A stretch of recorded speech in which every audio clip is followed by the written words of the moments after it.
Halloween on the pond.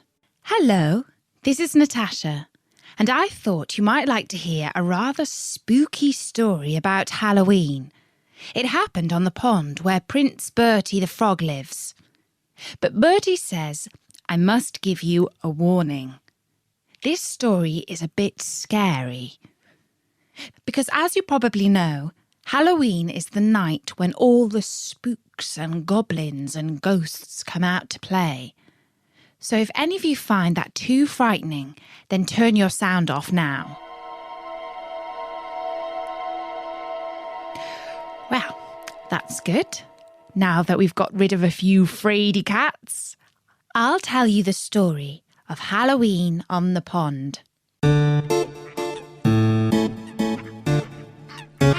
It was the day before Halloween. Bertie and all his friends were splashing around, just as they do on any ordinary day. But it wasn't an ordinary day. And it certainly wasn't going to be any ordinary sort of night. But for now, Sadie was calmly admiring her reflection in the pond. And Colin the carp was moaning about, well, just about anything and everything. So nothing out of the ordinary there. And Bertie and Tim the tadpole were playing a game of 20 questions.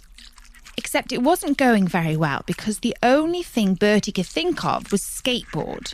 And the only vegetable that Tim could think of was green slime, which made it all a bit easy.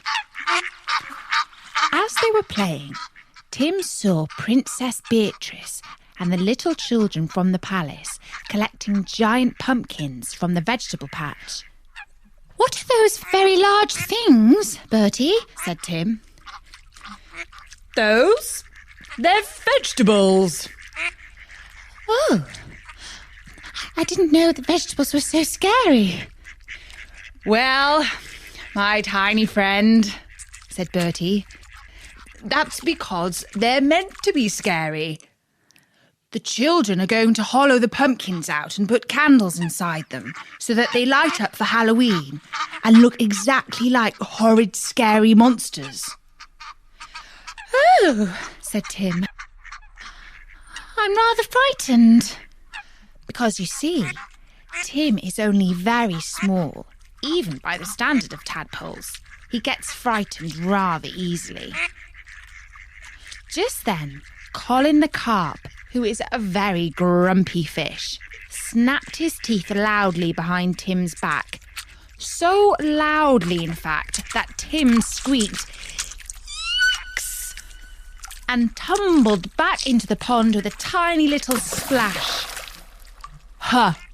Halloween's a good time for scaring small and silly creatures, growled Colin. When Tim returned timidly to the surface, Bertie continued to explain all about Halloween. It's the most brilliant night of the year. When I was a prince, I used to go trick-or-treating. I would knock on doors and say, "Royal trick or treat." And if people didn't give me sweeties and chocolate, then I would play a trick on them. But most people were a bit scared. And they gave me a treat. And so every Halloween I had the most yummy, scrummy time. Fabulous, cried little Tim. Can we go trick-or-treating, Bertie? I promise to be really, really scary, and people will give us loads of green slime and other delicious things. And so Bertie decreed that this year the pond life would go trick-or-treating. Sadie, Bertie and Tim thought long and hard about what kind of costumes they should wear. Then Tim had a brilliant idea, which is rather unusual for him. Why don't we go as swan, a frog and a tadpole, he said. Sadie walked in front, and Tim hopped onto Bertie's back, and they wandered through the vegetable patch and started down the street. Sadie tapped on the doors with her beak, And by the end of the evening, they had collected loads and loads of sweets. They had jelly babies and toffees and biscuits and chewy things and... it's making me a bit peckish just thinking about it. And when they had as much as Sadie could carry in her wings and Bertie could stuff in his mouth, they decided to go back to the pond. But as they drew close, a thick mist was hanging over the pond. 3 human beings were taking a walk through the dark. But were they really human? After all, it was Halloween. Oh, said Tim. what are those strange creatures, Bertie? Are they scary monsters?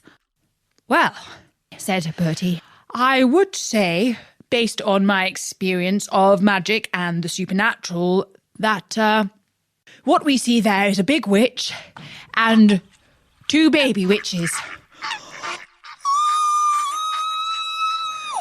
Suddenly, one of the little witches called out, Trick or treat! and her friend said, Trick or treat! and at that very instant, Colin the carp leapt up out of the water with a dead fly in his mouth.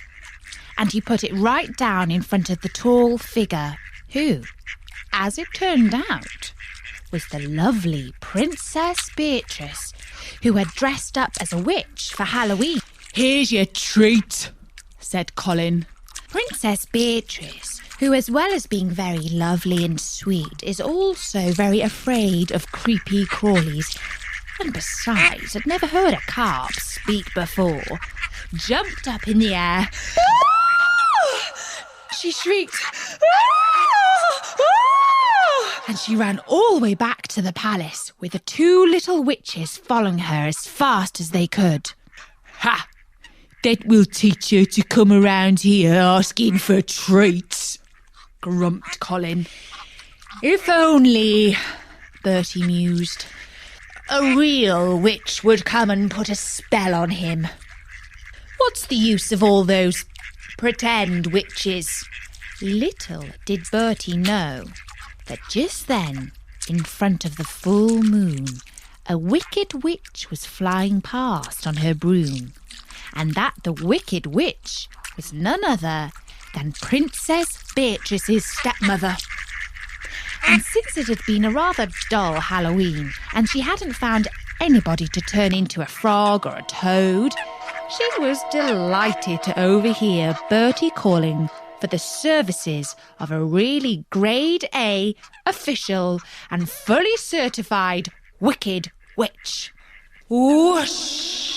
She went flying low over the surface of the pond on her broomstick, leaving a huge wake of surf and green slime.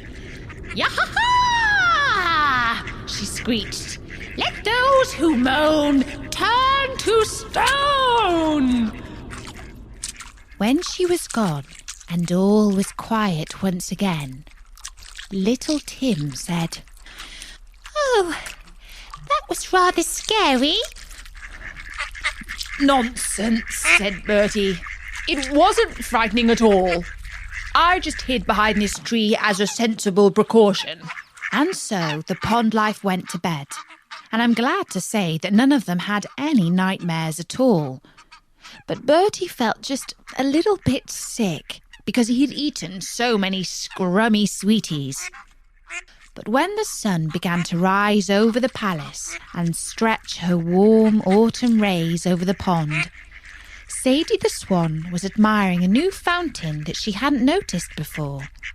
My, she said, that stonefish with water coming out of his mouth looks just like Colin. I wonder who could have made it in his honour. Yes, said Bertie. I'd recognise that ugly mug anywhere. But, oh, wait. Do you know what? I think it is Colin. Oh, don't be silly, said Sadie. Oh, but then again... Oh, I think you're right. You don't suppose that wicked stepmother could really have turned Colin into stone? I do suppose, said Bertie. Look what she did to me. I used to be a handsome prince. And although the little tadpoles had a lovely day, free from Colin's tricks and his moaning and groaning, Bertie began to feel just a little bit guilty. After all, it was he who had asked for the help of a wicked witch. But he hadn't meant it. Not really. We all say things we don't mean when we're a bit cross. So he thought of a plan, and that night he hopped over to pay a visit to the wicked stepmother.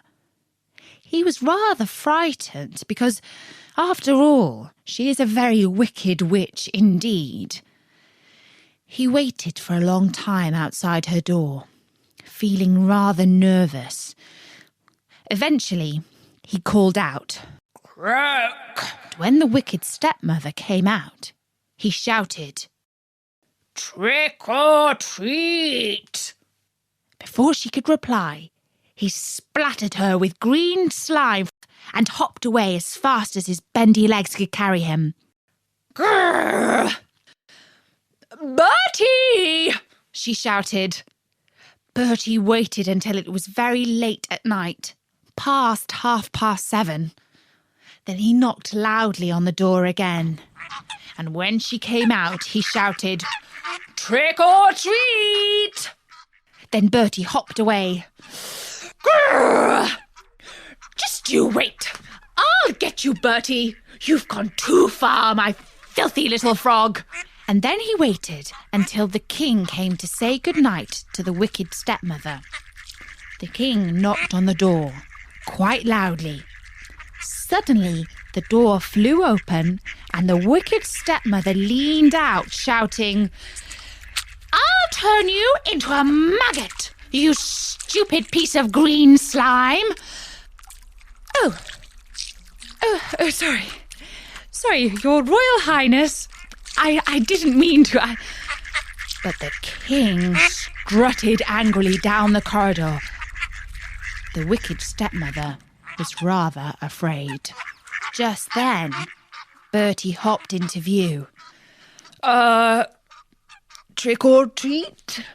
He said mildly, and even though the wicked stepmother was very cross, she realised she had been outwitted, and she agreed to come down to the pond and turn Colin back into a fish again.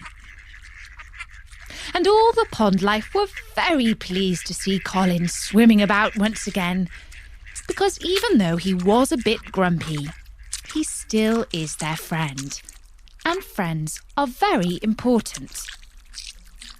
And they saved up a couple of chocolate-flavoured dead flies so that even Colin the carp cheered up for a little bit. And that's the true story, Nori, of Prince Bertie the Frog's Halloween. Do you think you will see any ghosts or goblins this year?